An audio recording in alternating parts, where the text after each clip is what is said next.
I want to take time to explain to my constituents why consistency in political thought is important. Many people were excited and encouraged when I voted against lifting the deficit cap recently. The reason I did this was that I did not want an unidentified amount of debt accumulation while shaving a small portion of 11% of the budget. Meanwhile, we did not address executive power and bureaucracies that were out of control and that can cost us far more than we can save. In short, I wanted the REINS Act in exchange for raising the debt ceiling. Ironically, I have made unpopular votes that are consistent with the same philosophy. For example, I voted against keeping a fee for all VA loans, that all veterans have to pay for every loan taken in order to pay for IT training for a small number of veterans.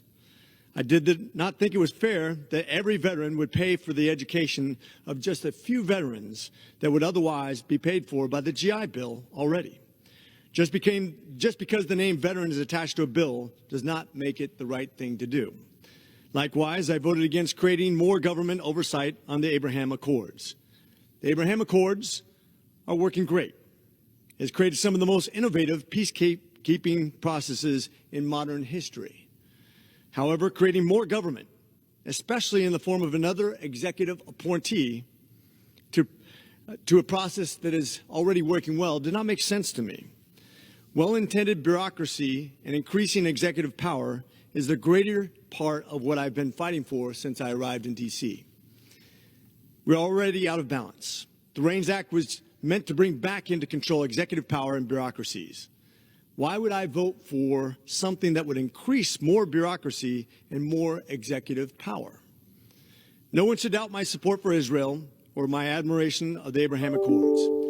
In April of last year, I voted in favor of H.Res. 311, a resolution encouraging the expansion and strengthening of the Abraham Accords, a resolution urging nations throughout the region to improve their relationships with Israel and strengthen the U.S.-Israel alliance.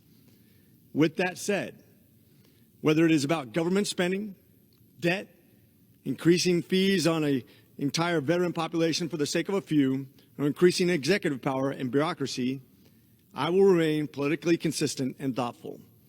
That is my promise. I believe in the individual, not more government.